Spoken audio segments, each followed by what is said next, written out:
Hello good evening everyone. मैं doctor Swati Sharma English सूत्रा में आप सभी का स्वागत करती हूं और आज मैं आप लोगों के लिए लाई हूं चल तो मरी रही है the path to victory series. आज मैं आप लोगों के लिए लेकर आई हूं previous year questions English literature के, और ये आपके DSSB UPTGT UKLT के लिए हेल्पफुल हैं। आप भी इन क्वेश्चंस का जवाब मेरे साथ दीजिएगा, क्योंकि ये जो अब आप क्लास देखेंगे थोड़ी देर बाद, ये जो क्लास आप लोग मतलब आपके सामने आएगी वो एक लाइव क्लास है। लाइव क्लास में स्टूडेंट्स जवाब जो है वो देंगे, और लाइव क्लास ऑब्वियसली ये लंबी होगी थोड़ी सी क्लास, तो लाइव क्लास में आप लोग जवाब जो है आप भी दीजिएगा। और इसके साथ ही मैं आपको यहाँ पर अपने कोर्सेज के बारे में बता दूँ। हमारा एक बैच है UKLT का बैच। ये हमारा अपने आप एक अलग ही तरीके का बैच है। ये लाइव और वीडियो बैच है, जिसमें जो टॉपिक्स हैं उनकी वीडियोस हैं, जो टॉपिक्स नहीं हैं बेसिकली उनकी लाइव क्लासेस चल रही हैं। और ये इसके नोट्स जो हैं वो PDF फॉर्म में। करना क्या है आपको इंग्लिश सूत्रा का ऐप डाउनलोड करना है, और APK लिंक नीचे दिया हुआ है, उससे आपको इंग्लिश सूत्रा का ऐप डाउनलोड करके आप जो है आप देख सकते हैं कि ऐप पे क्या क्या चीज़ें जो हैं वो अवेलेबल हैं। इसके बाद हमारा जो DSSB का बैच है। DSSB इसमें स्ट्रैटेजी सिलेबस एग्जाम पैटर्न लगा हुआ है, ये तो मैं आपको वैसे बता दूं क्योंकि पुराना वो बना हुआ है। DSSB का इंग्लिश TGT का आपका एक बैच है, जो आप लोग जो है उसको देख सकते हैं, वो भी हमारे ऐप पर है। उसमें 3 तरीके के बैचेस हैं। एक वीडियो बैच है, एक सिर्फ लिटरेचर का है, एक लिटरेचर ग्रामर है। जो वीडियो बैच है उसमें लिटरेचर ग्रामर लाइव क्लासेस पूरी तरीके से उनका बैकअप है लाइव क्लासेस का, और कोई भी चीज़ नई जो ऐड होती है वो उसमें ऐड ऑन हो जाती है, और उसमें नोट्स आपके घर पर आते हैं। उसमें ग्रामर और लिटरेचर है। आजकल मैं पेडागोजी के भी with the help of questions करा रही हूँ। और इसके बाद एक सिर्फ लिटरेचर का है, और एक लाइव बैच लिटरेचर और ग्रामर का। नोट सभी में आपके घर पर आते हैं। इसके अलावा UPTGT एंड PGT का हमारा अब सिर्फ वीडियो बैच अवेलेबल है, उसमें भी नोट्स आपके घर पर जो है वो आते हैं। तो स्टे ट्यून्ड विद मी। अब मैं आप लोगों के साथ जो है वो स्टार्ट करूंगी अपना जो है प्रीवियस ईयर क्वेश्चंस जो है वो स्टार्ट करूंगी। जरा पहले अपनी क्लास में जाती हूँ और फिर जो है वो स्टार्ट करती हूँ।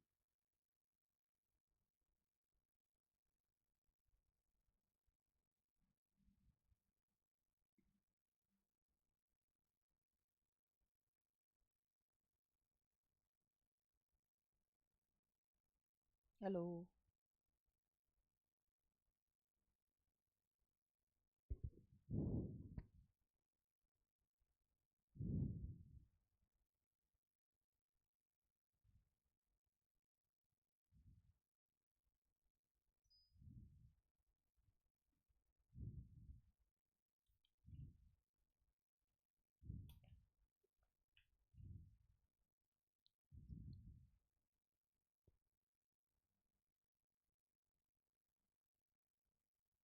Hello good evening my dear students, कैसे हैं आप सभी? और मेरे प्यारे बच्चों, क्या हालचाल है तुम्हारे? Good evening good evening good evening. आज मैंने तुम्हारे लिए प्रीवियस ईयर के क्वेश्चन लेकर आई हूँ मैं, और वो भी वर्ड्सवर्थ और रोमांटिक एज के। तो बजाओ इस बात पर ताली। और जो है अब तुम लोग मेरे साथ ये क्वेश्चन देखो भाई। इसकी हम लोग जो है अभी तक जो चीज़ें पढ़ते चले आ रहे थे, तो मैंने कहा बहुत दिन से तुम्हारा कोई टेस्ट नहीं हुआ, तो इसे कहते हैं सरप्राइज टेस्ट, है ना? तो इसे कहते हैं सरप्राइज टेस्ट। तो मैंने आज तुम्हारा सरप्राइज टेस्ट ले रही हूँ मैं। देखो तो सही मेरे स्टूडेंट कितने होशियार हो गए हैं, है ना? चलो स्टार्ट करें।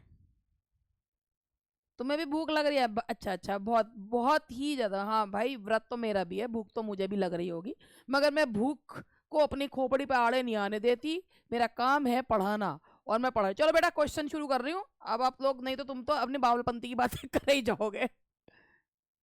मैम बोल नहीं रही है मुझसे मोनिका। अच्छा, in which of the following poems do we get the reference of Proteus and old Triton?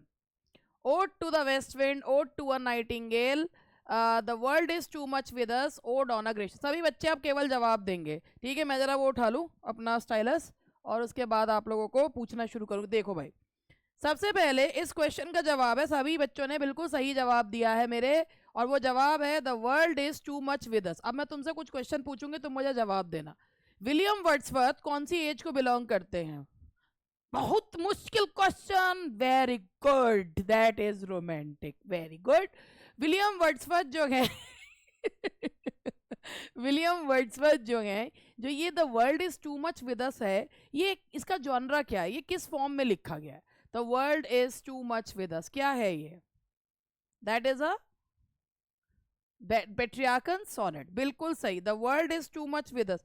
इसमें जो ये the world is too much with us जो है, ये उसमें ये एक विलियम वर्ड्सवर्थ का एक सोनेट है, और जो है इसमें विलियम वर्ड्सवर्थ इंडस्ट्रियल रेवोल्यूशन को क्रिटिसाइज कर रहे हैं, और वो कह रहे हैं people are busy in getting and spending, और वो कह रहे हैं कि we lay waste our powers in getting and spending, और little we see in nature that is ours, हम नेचर में जो हमारी है उसको बहुत ही कम समय जो है वो देते। तो this is a sonnet, the world is too much with us. चलो दूसरा question, which poem of John Keats given below is based on Burton's the anatomy of melancholy?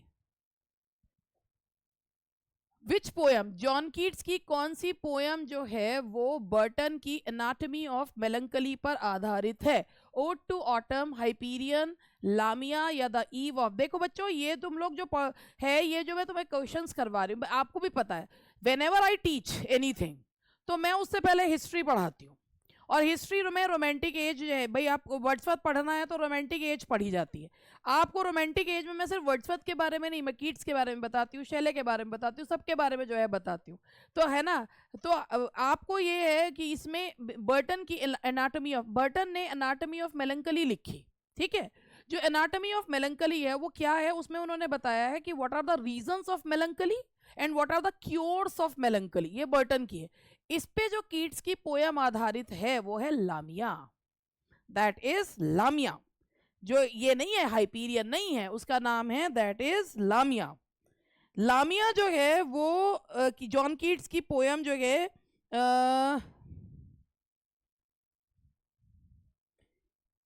लामिया जो है उसमें बताया गया सरपेंट वुमेन, सरपेंट वुमेन है लामिया उसके बाद, है ना। तो ये इसके आंसर है, दैट इज लामिया।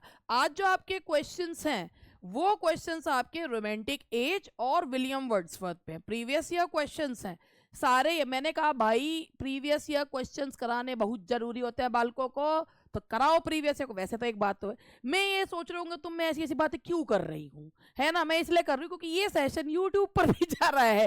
अब जो सेशन, अब तुमको तो सारी बातें पता है, ये सेशन यूट्यूब पे भी जा रहा है, इसीलिए यूट्यूब में भी तो बता होना जरूरी होता है ना कि भाई हम क्या क्या करते हैं। तो ये जो है आपके इसलिए तो अपने दांत ना दिखाओ और चुपचाप थर्ड नंबर क्वेश्चन पे आओ, ठीक है। चलो question number 3, in which of the following poems does the poet express whatever the theme song could have no ending?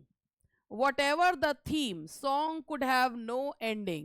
ode to the west wind, to a skylark, the solitary reaper, ode to a nightingale। बिल्कुल सही जवाब है the solitary reaper. अब चलो मैं इसके बारे में कुछ क्वेश्चन पूछती हूँ तुमसे द सॉलिटरी रीपर के बारे में, और मुझे पता है मेरे प्यारे बच्चे बहुत कूद कूद के मुझे बताएंगे, है ना भाई। क्यों मेरे प्यारे बच्चों, तुम कूद कूद के बताओगे ना मुझे? हाय क्या मैम, हम जरूर बताएंगे। तो रुक जाओ जरा पूछ लूं मैं।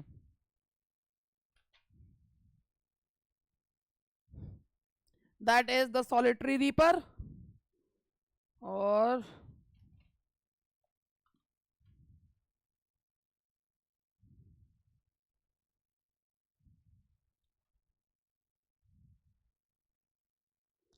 चलो बताओ द सॉलिटरी रीपर की जो पोयम है, ये जो पोयम है इसमें जो ये लड़की है हाईलैंड लॉस, ये कौन सी कंट्री को बिलोंग करती है?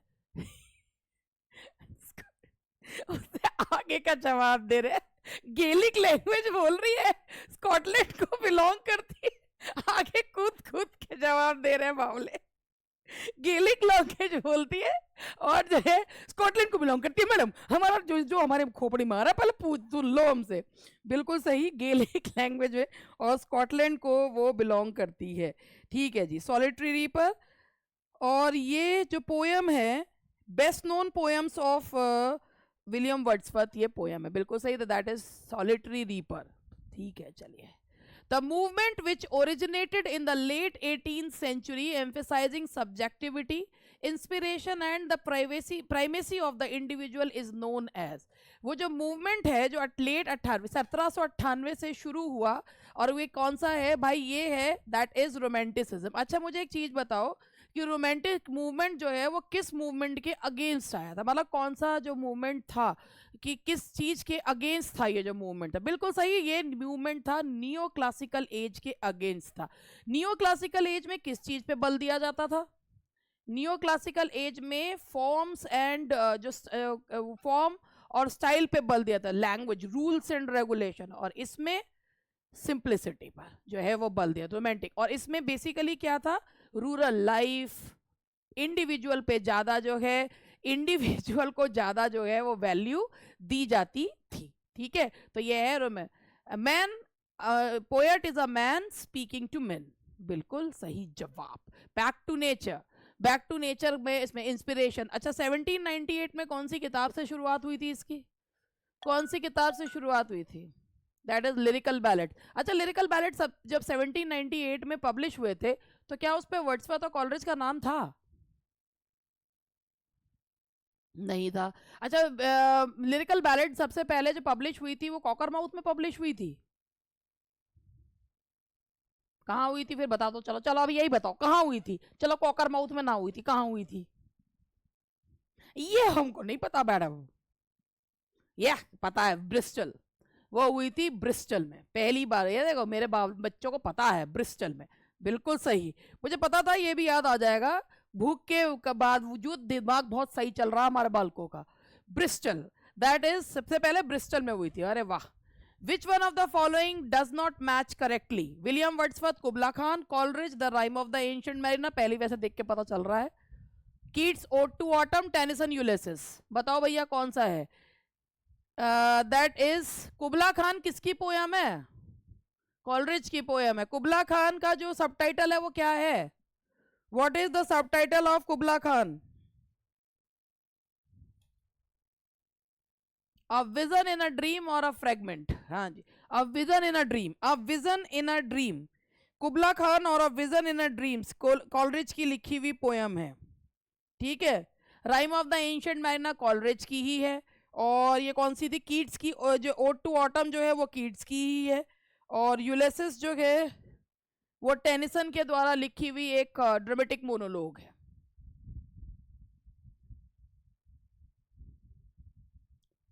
The English Romantic poets were influenced by Oxford movement, Darwinism, Peasants movement, French Revolution।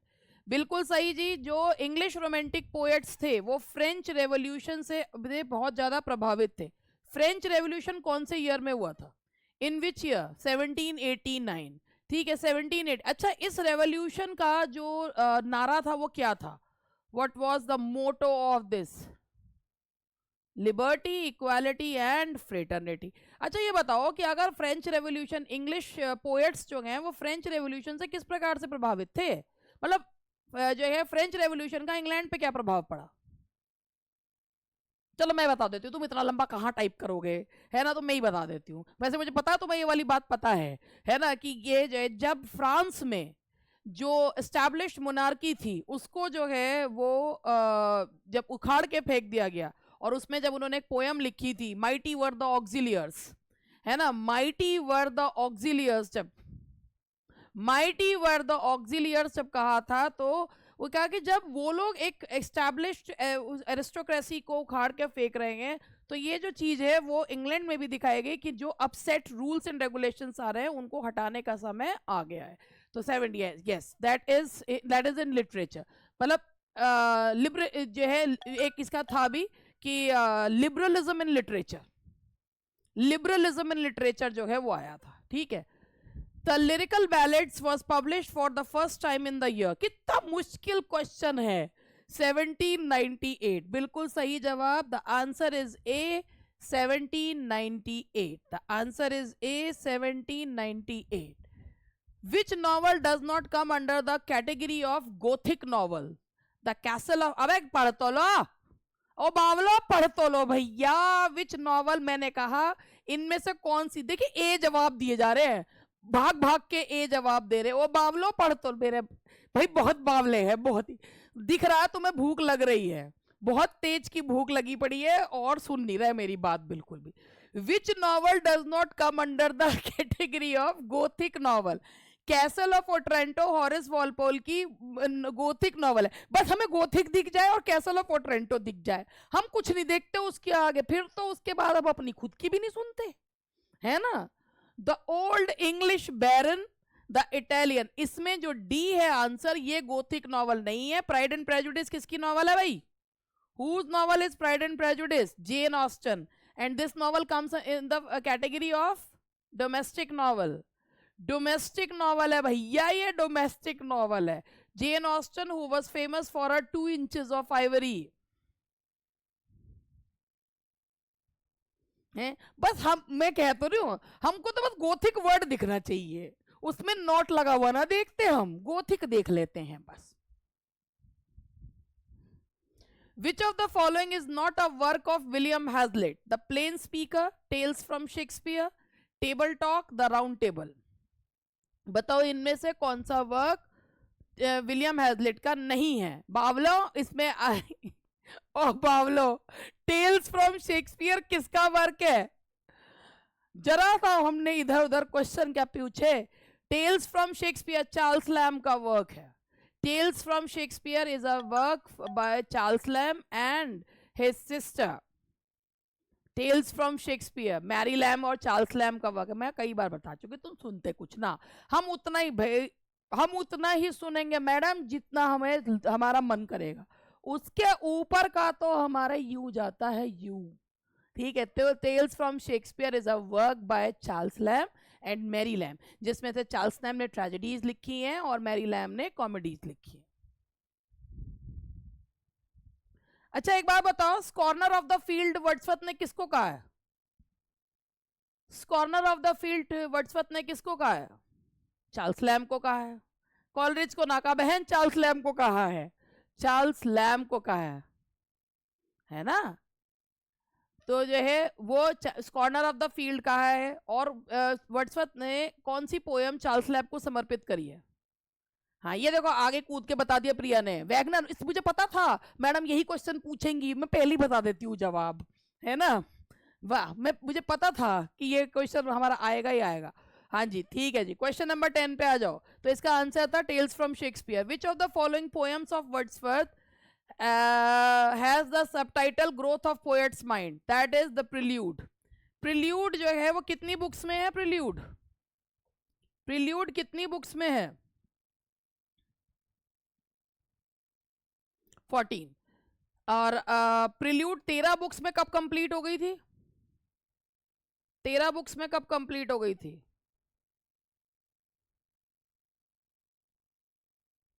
1805, बिल्कुल सही। 1800, अब 1795 में कहाँ से हो गई, और 1798 में तो उन्होंने लिरिकल बैलेट्स लिखी थी। 1805 में 13 बुक्स में वो हो गई थी, लेकिन उसके बाद जो है उसका कोई नाम भी नहीं था, ये नाम उनकी वाइफ ने दिया है जो है, दैट इज, हाँ वाइफ ने इसको नाम दिया था 1850 में। Who succeeded Wordsworth as the poet laureate in 1850? 1850 में पोएट लॉरिएट कौन बने थे वर्ड्सवर्थ के बाद? And that was Lord Tennyson. Tennyson जो है वो बने थे 1850 में, पोएट लॉरिएट जो है वो बने थे टेनिसन। दैट वाज टेनिसन, बिल्कुल सही। अच्छा विलियम वर्ड्सवर्थ से पहले पोएट लॉरिएट कौन थे? मेरे पूछ रहे थे पहले जवाब दे रहे सब दे, ठीक है। The term negative capability is associated with, negative capability is associated with John Keats. John Keats ने ये टर्म दिया है नेगेटिव कैपेबिलिटी, उन्होंने अपने एक लेटर में यूज करा है विलियम शेक्सपियर के लिए, जिसका मतलब होता है कि when the reader believes whatever is written and he do not put any logic in it, तो उसे क्या कहते हैं? नेगेटिव कैपेबिलिटी जो है वो कहा जाता है। अच्छा चलिए इसके बारे में देखिए, क्वेश्चन नंबर 13 देखिए। About whom did Arnold in his poem Memorial Verses said, he laid us as we lay at birth on the cool flowery lap of birth? हाँ जी, ये मेमोरियल वर्सेस। अच्छा, मेमोरियल वर्सेस में ये तो William Wordsworth के बारे में कहा गया, बिल्कुल सही जवाब। ये बताओ कि उसमें और दो पोएट्स कौन से हैं जिनका मेंशन किया गया है मेमोरियल वर्सेस में? नहीं, चैपमैन के बारे में नहीं कहा गया है, Byron and Goethe. That is Byron and Goethe के बारे में, बायरन एंड गोथे के बारे में जो है वो कहा गया है। Byron the younger romantic and Goethe the German poet, Byron and Goethe. ठीक, रोमांटिक एज के क्वेश्चन हैं ये बावले। John Keats ode to autumn is an example of. John Keats ode to autumn is an example of Horatian ode, Pindaric ode, irregular ode, none of these. हाँ जी। अच्छा, ये Horatian odd और पिंडारिक odd पता ना तुम्हें क्या होते हैं? ना पता हो तो मैं बता दूंगी वैसे। हाँ, होरेशियन ओड जिन्हें लेस्बियन ओड्स भी कहा जाता है। पिंडारिक ओड्स जिन्हें जो है एंकोमियम ओड्स भी कहा जाता है। पिंडार जो कि जिसमें जो मूवमेंट होता है कोरस का, और हाँ, स्ट्रॉफ, एंटी स्ट्रॉफ एंड ईपोड। होरेशियन ओड्स जो होते हैं रेगुलर ओड्स होते हैं, छोटे छोटे ओड्स होते हैं, तो उनमें जो है। और इंग्लिश ओड्स या काउलियन ओड जिन्हें इरेगुलर ओड्स भी कहा जाता है। ओड टू ऑटम लिखी गई है, ode to autumn Horatian ode में लिखी गई है। Ode to autumn is an example of Horatian ode. ठीक, यहाँ तक सब जो है क्वेश्चंस के आंसर। अभी मैं 30 क्वेश्चंस कराने के बाद पूछूंगी, या 20 क्वेश्चंस के बाद पूछूंगी कितने क्वेश्चन तुम्हारे ठीक है। Which work of Wordsworth has been called the fine flower of 18th century meditative poetry? Lyrical ballads, immortality ode, the recluse, Tintern Abbey. Tintern Abbey को कहा जाता है the fine flower of 18th century meditative poetry. क्या मतलब हुआ इस line का? जो इतनी अंग्रेजी लिखी हुई है इसका मतलब क्या हुआ? वैसे तो मैं तुम्हें कई बार बता चुकी हूँ, मगर फिर भी मेरा मन कभी कभी करता है, तो इतना लंबा तुम क्या लिखोगे, मैं ही बता देती हूँ। बहुत मतलब है। वाह मेरी लाली, वाह, बहुत मतलब है। The fine flower of 18th century, यानी कि सोच परख जो है, विचार परख कविता है। That is a reflective poetry. ठीक, टिंटन एबे। चलो मैं थोड़ा सा टिंटन एबे के बारे में पूछ लूँ। अब तुम इतना इंसिस्ट कर रहे हो तो मैं टिंटन एबे के बारे में पूछ लेती हूँ। ठीक है, इतनी जिद ना करो टिंटन एबे के बारे में पूछने की। हो बहुत जिद करते हैं भाई।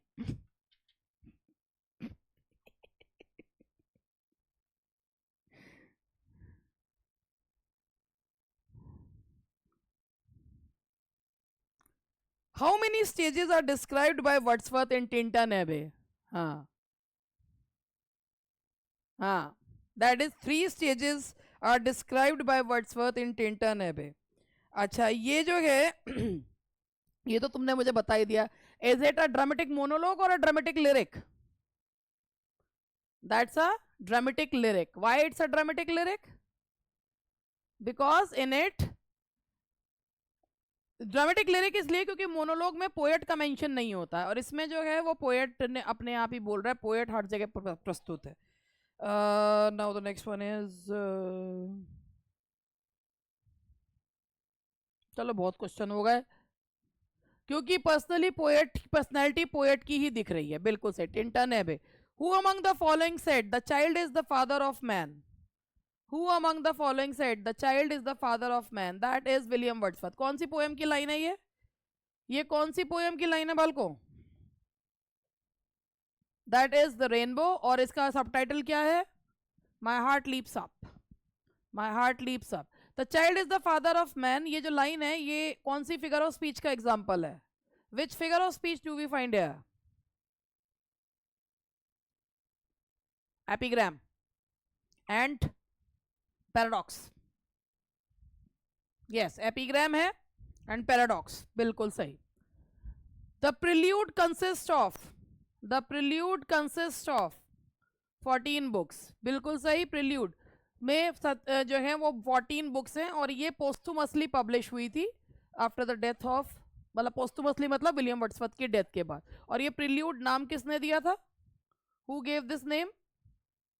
वाइफ, विलियम वर्ड्सवर्थ की वाइफ ने दिया था। उससे पहले इसका नाम क्या था? उससे पहले इसका क्या नाम था? Poem to Coleridge. अपनी जिंदगी में उन्होंने कोई नाम नहीं दिया था, पोएम टू कॉलरिज, और बाद में उन्होंने इसको नाम दिया था द प्रिल्यूड। इस प्रिल्यूड को एक और नाम से, the growth of a poets mind के अलावा इसको और भी इसको कहा गया है लिरिकल बिल्डिंग्सरोमन, लिरिकल बिल्डिंग्सरोमन जो है वो इसे कहा जाता है। ठीक है, स्पिरिचुअल ऑटोबायोग्राफी भी है। वेरी गुड मेरे बालक। तो एक क्वेश्चन पूछो, चार जवाब देते हैं हम। एक एक क्वेश्चन चार चार जवाब, एक एक, ये क्वेश्चन ये जवाब, ये क्वेश्चन, एक क्वेश्चन के चार जवाब देते हैं हम। चलो, which of the following statements is not correct about William Wordsworth? Wordsworth records that his earliest verses were a tame imitation of Pope's versification. ये लाइन का मैंने आपको समझाते हुए बताया भी था कि भाई विलियम वर्ड्सवर्थ ने अपने शुरुआती समय में वो जो है उन्होंने पोप को इमिटेट करा है। जो उनकी शुरुआत की पोएम्स हैं है ना, वो जो है उन्होंने पोप को इमिटेट करके यानी कि राइम्ड कपलेट्स में लिखी हैं। उसके बाद थ्रू आउट हिज लाइफ, हाँ, through out his life he never wayward in his faith in himself. भाई उन्होंने अपने पॉलिटिकल फेथ तो चेंज करे थे मगर उन्होंने पोएट के रूप में कभी खुद को चेंज नहीं करा। इज इट ट्रू और नॉट? ठीक है। और सी है lyrical ballads was published at कॉकरमाउथ।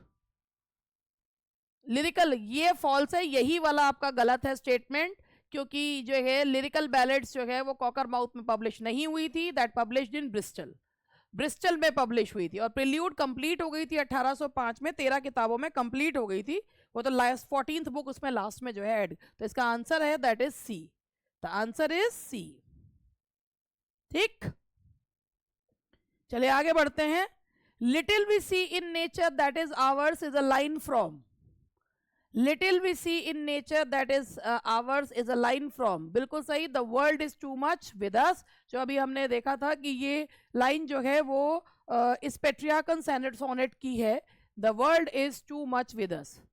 Now the next question is Wordsworth the borderers come under the category of. Wordsworth का जो बॉर्डर्स है वो किस में आता है? That is a verse tragedy. ये जो इसकी बैकग्राउंड है वो किंग हेनरी थर्ड की बैकग्राउंड है। इसकी जो बैकग्राउंड है वो दिखाई गई है किंग हेनरी थर्ड की, जब इंग्लैंड में जो है बहुत अनरेस्ट का समय था किंग हेनरी थर्ड का। पोइटिक ड्रामा और वर्स ड्रामा एक ही चीज होती है बेटा, तो ये जो है वर्स ड्रामा, वर्स ट्रेजेडी या पोइटिक ड्रामा है। ठीक है, that is verse tragedy and poetic drama. ठीक भाई। Next question, in William Wordsworth the solitary reaper the solitary highland lass is a girl from Ireland. ये तो हमारे बालक कूद कूद के जवाब देंगे, चार क्वेश्चन और चार बात फालतू बता देंगे। A girl from Scotland, girl from Arabian land, that is a girl from Scotland who was singing a Gaelic song. है ना, यही बताना चाह रहे हो ना तुम, यही बताना चाह रहे थे हम, और आप हमारी बात सुन नहीं रही हो।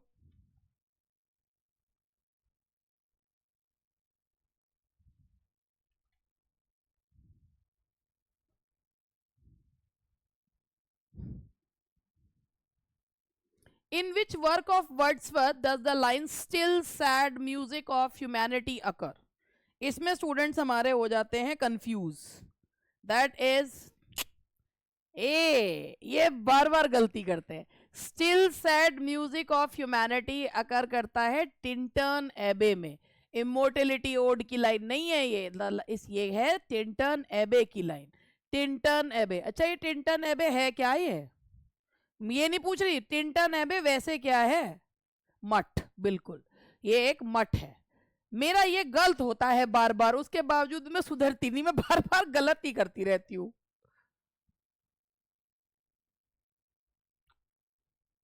In which poem of Wordsworth does the line "Our birth is but a sleep and a forgetting" occur? Tintin Abbey, The Recluse, The Prelude, Immortality Ode। अच्छा, मैं Immortality Ode के बारे में आपसे कुछ क्वेश्चन पूछूंगी, और मैं जो है ये देख रही हूँ कि मेरे स्टूडेंट्स कितने होशियार हैं, तो मेरे बच्चे बताएंगे।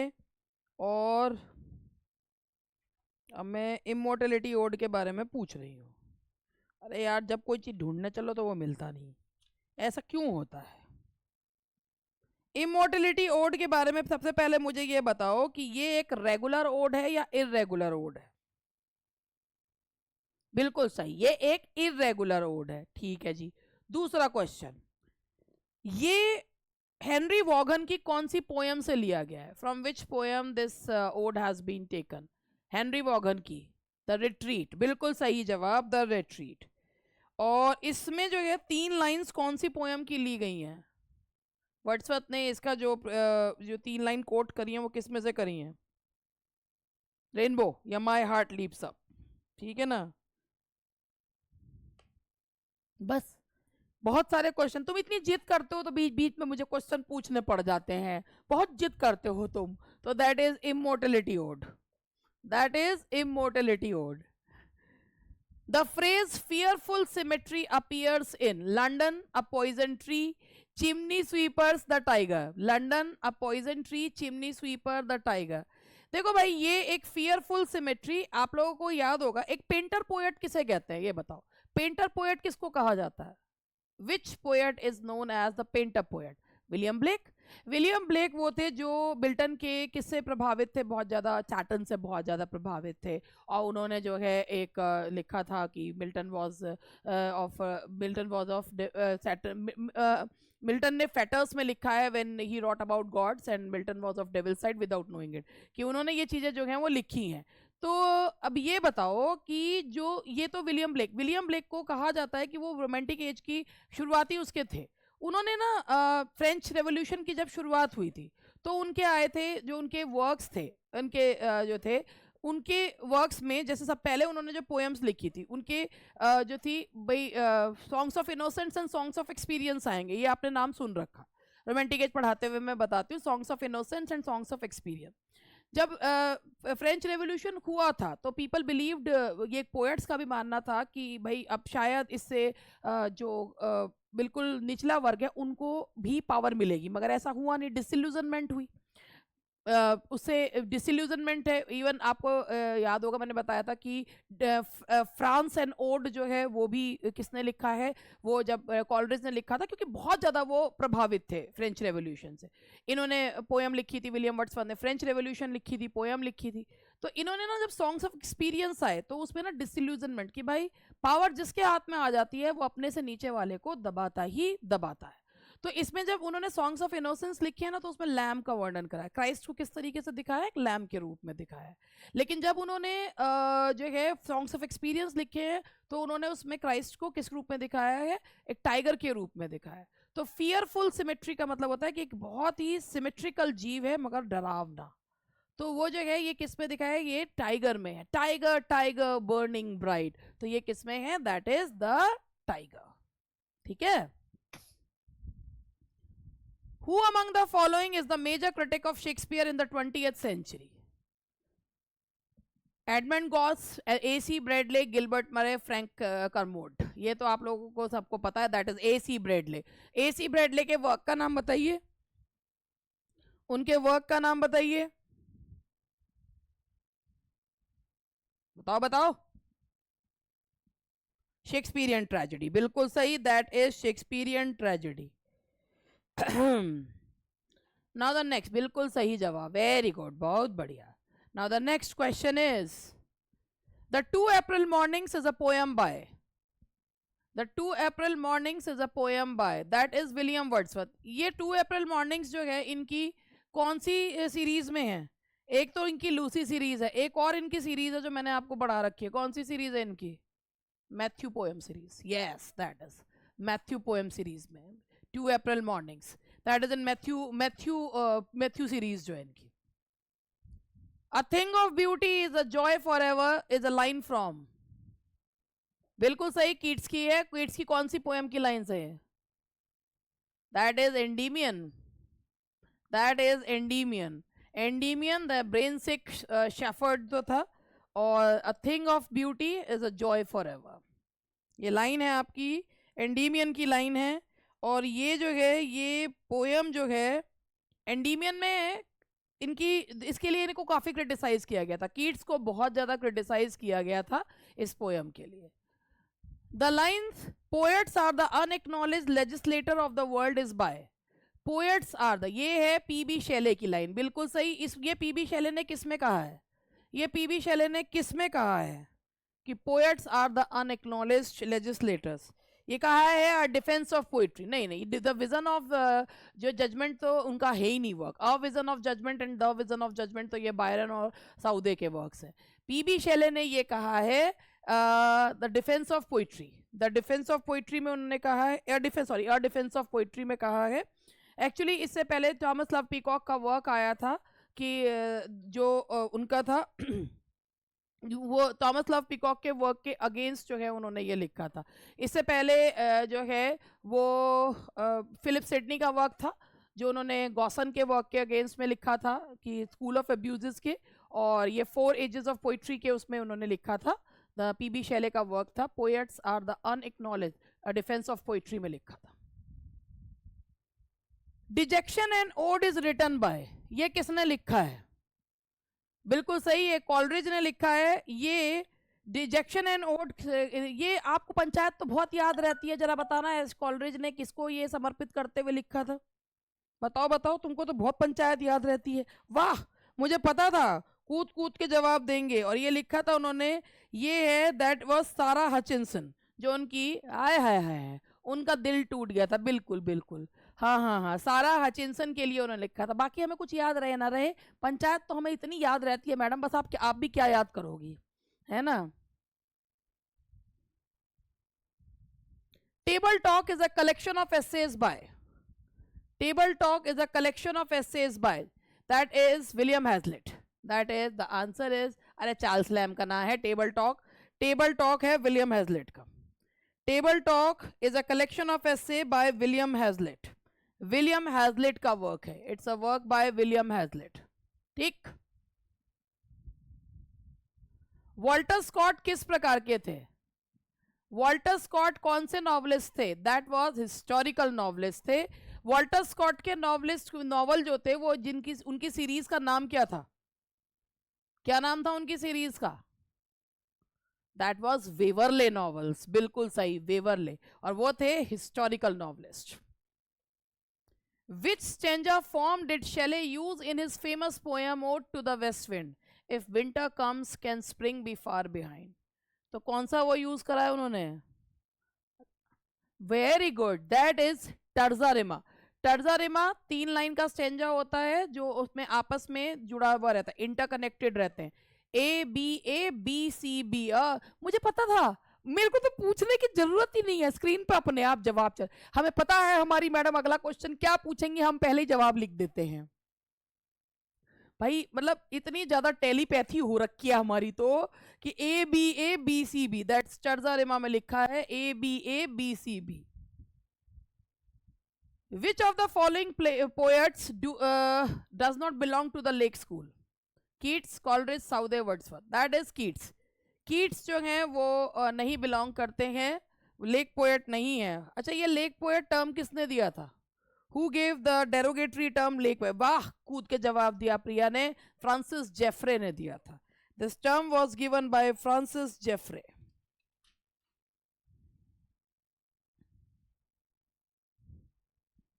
ये एक डेरोगेटरी टर्म था। Mary Shelley's father was William Godwin, I famous. Mary Shelley के फादर विलियम गॉडविन कौन थे? एक फेमस कौन थे? दैट वॉज अ फिलोसोफर, बिल्कुल, ही वॉज अ फिलोसोफर। इन्होंने कौन सी किताब लिखी थी जिससे विलियम वर्ड्सवर्थ भी काफी प्रभावित थे? Which book did he right, जो वर्ड्सवर्थ भी भाई, यस, पोएटिक जस्टिस है? पोएटिक जस्टिस तो नहीं थी भैया, पॉलिटिकल जस्टिस है, पॉलिटिकल जस्टिस थी भैया, ये क्या कर रहे हो, पॉलिटिकल जस्टिस। अच्छा, मैरी शैले के गोथिक नॉवल का नाम क्या है? मैरी शैले के गोथिक नॉवल का नाम क्या है? फ्रैंकेनस्टीन। फ्रैंकेनस्टीन को कौन से जॉनरा का जो है वो प्रीकर्सर कहा जाता है? फ्रैंकेनस्टीन को कौन से जॉनरा का प्रीकर्सर कहा जाता है? साइंस फिक्शन, साइंस फिक्शन का, बिल्कुल, that is science fiction. For a handful of silver he left us, this line of Browning has reference to Tennyson. For a handful of silver he left us, ये line किसकी है? ये browning ने लिखी है, उनकी जो किस पोयम में उन्होंने ये लाइन वर्ड्सवर्थ के लिए यूज करी है? किस पोयम में उन्होंने ये लाइन वर्ड्सवर्थ के लिए यूज करी है? द लॉस्ट लीडर, है ना। और जब उन्होंने पोएट लॉरियटशिप एक्सेप्ट कर ली थी तो वर्ड्सवर्थ के लिए उन्होंने ये लाइन जो है वो लिखी है द लॉस्ट लीडर में। During his visit to France, अब आ गया हमारे बच्चों का पंचायती क्वेश्चन और कूद कूद के जवाब देंगे. During his visit to France, Wordsworth fell in love with a girl named Catherine, Mary Hutchinson, Annette Vallon, Simon Lee. वाह, इनका नाम था Annette Vallon. That is Annette Vallon, बिल्कुल सही जवाब. वो तो मुझे पता है. हाँ हाँ. Name the poem from which the following words have been quoted. The gods approved the depth and not the tumult of the soul. The world is too much with us. The table ode to. और ये जो या जो next को है जैसे लेओडमाया. Yes, that is, ये लेओडमाया जो है इसका, that is the correct answer. और ये जो है ये उनकी एक वो पोएम है जिसके बारे में उन्होंने कहा था कि इसको लिखने में उन्हें बहुत ही ज़्यादा जो है वो मेहनत करनी पड़ी. This poem is based has the background of Trojan war, है ना, ट्रोजन वॉर का. और इसमें जो जिसकी मृत्यु हो जाती है, जिससे मिलने के लिए डिमाया जाती है, उसका क्या नाम है? प्रोटेस्लाउस. दैट इज, हाँ ठीक है. Wordsworth learnt that verse may build a princely throne on humble truth from Robert Burton, Robert Burns, Robert Bridges. Robert Burns बिल्कुल सही जवाब है. रॉबर्ट बर्न्स को एक और नाम से पुकारा जाता है, उन्हें क्या कहते हैं? रॉबर्ट बर्न्स को, बिल्कुल सही, दैट्स प्लोमैन पोएट. उन्हें प्लोमैन पोएट जो है वो कहा जाता है. अच्छा, रॉबर्ट बर्न्स को विलियम वर्ड्सवर्थ ने अपनी कौन सी पोएम में याद करा है? बर्न्स एंड चैटरटन को. लीच गैदरर है ना, यस, लीच गैदरर या इंडिपेंडेंस एंड रेजोल्यूशन, बिल्कुल. A violet by a mossy stone half hidden from the eye is a quote from Ode to Duty, Lucy Poems, The Great Linnet, The Solitary Reaper. And that is Lucy Poems. Lucy Poems में से भी कौन सी poem की line है ये? Lucy poem जो 5 poems है उनमें से भी कौन सी पोएम की लाइन है ये? देखो कितनी याद है तुमको. She dwelt among the untrodden ways. Vinita ने बिल्कुल सही जवाब दिया है. She dwelt among the untrodden ways, बिल्कुल. और दुर्गा ने भी सही जवाब दिया है. उपासना ने 3 years नहीं, she dwelt among the untrodden ways. हाँ जी. Wordsworth's poems mostly deal with politics, city life, humble and rustic life, या revolution. That is C, humble and rustic life. That is C, humble and rustic life. ठीक. William Wordsworth Tintern एबे is क्या है? तुम्हें तो बहुत अच्छे से पता, कूद कूद के जवाब देंगे हमारे बालक्स. And that is a dramatic lyric. ये एक ड्रामेटिक लिरिक है, ये ड्रामेटिक मोनोलॉग नहीं है, जो most of the people consider it a dramatic monologue. नहीं, ये ड्रामेटिक मोनोलॉग इसलिए नहीं है क्योंकि इसमें through out the poem the poet is present and he is telling about himself, his personality is reflected over there.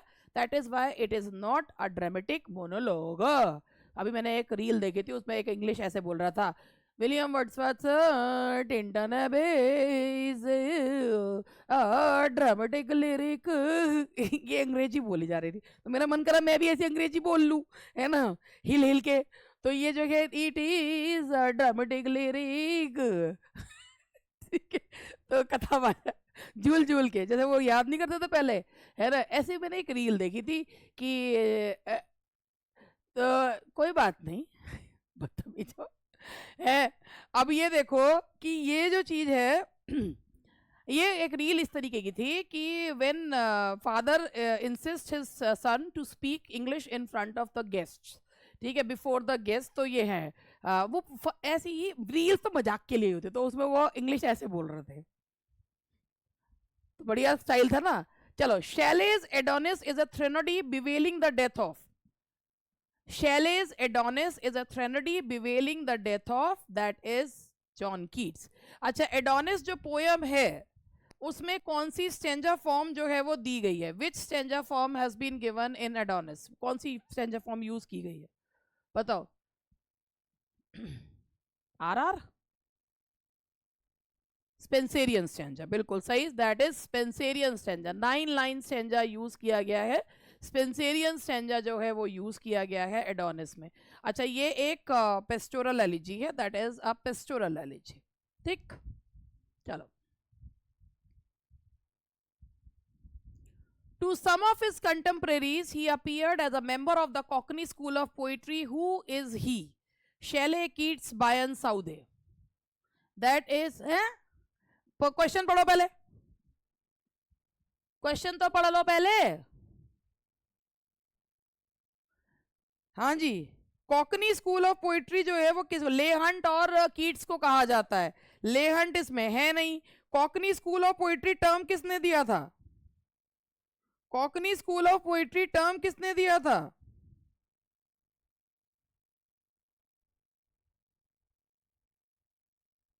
नहीं भैया, Southey ने तो दिया था satanic school of versus. Southey ने तो सैटेनिक स्कूल ऑफ वर्सेस दिया था अपने विजन ऑफ जजमेंट में, है ना. ये दिया था ब्लैकवुड मैगजीन के द्वारा दिया गया था. ये वही ब्लैकवुड मैगजीन थी जिसने कीट्स को बहुत ज्यादा क्रिटिसाइज किया था. This term was used by Blackwood magazine. Cockney school of poetry ये टर्म यूज की, कॉकनी स्कूल ऑफ पोइट्री ये टर्म यूज की गई थी ब्लैकवुड मैगजीन के द्वारा. कॉकनी इज अ प्लेस जहां पर जो है जो वर्नाकुलर लैंग्वेज बोली जाती है. तो ब्लैकवुड मैगजीन ने सीधा लेहंट और कीट्स पर एक प्रहार करते हुए कहा था कि these Keats is not suitable for writing poetry, और इसीलिए उनको वही प्रोफेशन के लिए में जाना चाहिए जिसके लिए वो सूटेबल हैं, यानी कि अपोथेकेरी. उनको पोएम्स नहीं लिखनी चाहिए. तो कीट्स के लिए ये टर्म यूज करा था ब्लैकवुड मैगजीन ने. सैटेनिक स्कूल ऑफ वर्सेस जिसमें शैले, बायरन वगैरह आते हैं, वो साउदे ने यूज किया था. बुरा मत करो ये वाली चीजें, हैं कंफ्यूज आ जाते हो तुम. लिटरेरी टर्म्स में पढ़ाया है मैंने तुम्हें ये. In which poem has Wordsworth described different moods of nature? The daffodils, lines written above Tintern Bay, an evening walk, the excursion. And that is B. इसमें थ्री जो हैं वो मूड्स ऑफ नेचर जो हैं वो दिखाए गए हैं. इन्फेंसी का मूड है, यंग एज है, और जो मेच्योरिटी की एज है. 3 stages of love for nature जो है वो दिखाए गए. कैसा लग रहा है वैसे ये सॉल्व करके? बिना एक एक्सटेम्परे में आपका ले रही हूँ तो लग कैसा रहा है ये बताओ पहले. है अच्छा लग रहा है? अब एक ये है, ये इसमें ये लग रहा है कि हाँ whatever we have prepared, हमने जो है उससे हम लोग उसको एक एक्सटेम्परे भी करवाया मैम ने, तो उसको जो है हम अच्छे से जो है कर पा रहे हैं. ऐसे ही मैं कभी भी तुम्हारा कोई सा भी टेस्ट जो है मैं सोच रही हूँ ले लिया करूँ बिना तुम्हें बताए. देखो कितना अच्छा रिस्पॉन्स आ रहा है, इससे ही तो पता चलता है. हालांकि तुम्हें याद होगा मैंने तुम्हें बोला मिल्टन क्या था और ले लिया वर्ड्सवर्थ का. याद है तुम्हें? मैंने मिल्टन का टेस्ट बोला था तुम्हें, ले लिया वर्ड्सवर्थ का. हाँ जी, तो ये हो गया 45. The movement of return to nature has to do with, the movement of return to nature has to do with the new classical age, the romantic age. भाई ये जो एज थी रोमांटिक एज, जो कि शुरुआत हुई थी लिरिकल बैलेड से, ये इसको रिटर्न टू नेचर है क्योंकि इससे पहले की जो एज थी they were more concerned about the rules and the urban life. जब they were not concerned about the emotions, about the nature. तो ये जो है ये एज रिटर्न टू नेचर जो है वो एज रोमांटिक मूवमेंट में, इसमें बेसिकली सब्जेक्टिविटी थी. इससे पहले की जो एज थी वो आर्टिफिशियल और लॉजिक से भरी पूरी थी. द फ्रेज, ये तुमको बहुत अच्छे से पता है, the phrase willing suspension of disbelief is associated with Coleridge. Coleridge ने ये अपने कौन से वर्क में यूज करा है ये विलिंग सस्पेंशन ऑफ डिसबिलीफ? हाँ, हार्ट वाला जो मैं तुम्हें एग्जांपल भी दिया था. Yes, Biographia Literaria, that is Biographia Literaria, बिल्कुल सही. Which of the following writers is noted for what Keats called negative capability? किस राइटर को के लिए कीट्स ने यूज करा है नेगेटिव? कीट्स ने कहा था एक तो नेगेटिव कैपेबिलिटी उनके अंदर है, और एक नेगेटिव कैपेबिलिटी किसके अंदर है? शेक्सपियर के अंदर. That is Shakespeare. Romanticism is basically a movement that reacted against various aspects. In philosophy, the Romanticism reacted against philosophy में किस चीज के? The rationalism of the 18th century, the view of physical world dominated by science, the theories of John Locke, all of the three. Yes, romanticism जो है वो 18वीं century के rationalism के अगेंस्ट था. इसमें उनका ये मानना था कि हमेशा हम यही क्यों पढ़े, लॉजिक ही क्यों लगाए, और जॉन लॉक की थ्योरीज के. तो इसका आंसर है D, all of these. The answer is D, all of these. ठीक. Romanticism and idealism are the main features of a romantic literature. Romanticism and idealism. Idealism और रोमांटिसिज्म जो मतलब subjectivity, emotions, ये main features हैं romantic literature के. तो answer is A. Biographia Literaria was written by. Biographia Literaria किसके द्वारा लिखा गया है? That is Coleridge. That is his, इसको क्या बोलते हैं? Literary biography. इसका मतलब है that is literary biography.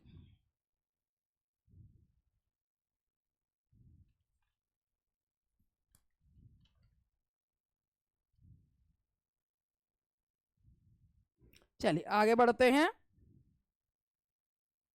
In which year did Wordsworth add his preface to the lyrical ballads? 1800. Preface में उन्होंने अपनी क्या दिया था? प्रीफेस का बेसिकली मेन मोटिव क्या था? क्या था? Theory of poetry. बिल्कुल सही.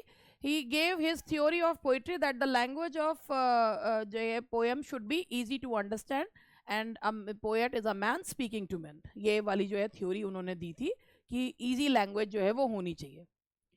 The title of Wordsworth's first poetic volume is Descriptive Sketches, Lyrical Ballads, Intimations of Immortality या Prelude. पहला जो पोइटिकल वॉल्यूम है उनका, उसका नाम है descriptive sketches.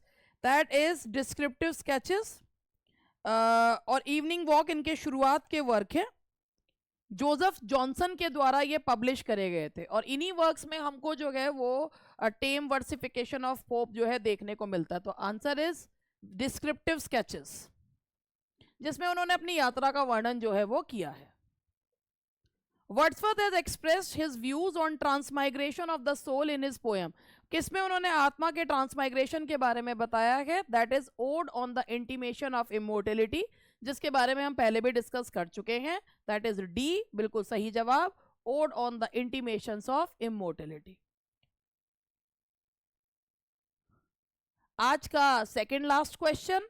In his quest for true significance of life on it's simpler levels. बिल्कुल Shakespeare ने मर्चेंट ऑफ वेनिस में. मेरे स्टूडेंट्स इतने होशियार हैं, आगे 4 क्वेश्चन का जवाब देते हैं. In his quest for true significance of life in its simpler level Wordsworth resemble. Wordsworth जो है वो किससे रिजेंबल करते हैं? ये जो क्वेश्चन है आपका, ये आया हुआ है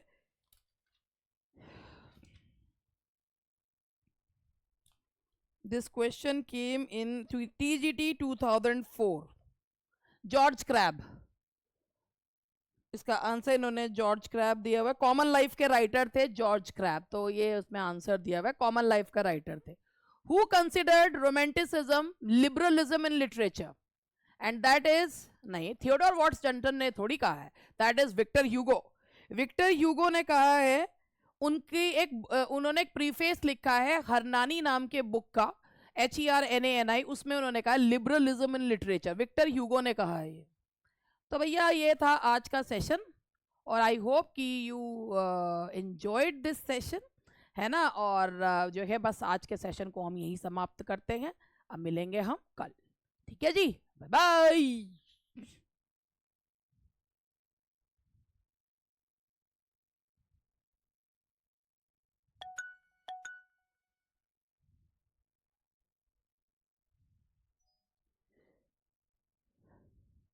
तो ये था हमारा आज का लाइव सेशन. आप लोगों ने आई थिंक जवाब दिए होंगे. क्लास में बहुत अच्छा रिस्पांस आ रहा था, क्योंकि कई बार ये चीज़ें पढ़ चुके हैं. एक में से दो में से 3 क्वेश्चंस जो हैं वो निकलते हैं. तो आपने देखा कि आपके 53 मिनट्स हुए, क्योंकि आपकी क्लास पहले स्टार्ट कर दी थी. उनके 50 मिनट्स में कुछ सेकंड्स में क्वेश्चंस को करवाया. एंड आई होप कि मैंने अपनी तरफ से कोशिश करी है कि ये चीज़ें आपके लिए भी हेल्पफुल हों. तो दैट्स ऑल फॉर टुडे.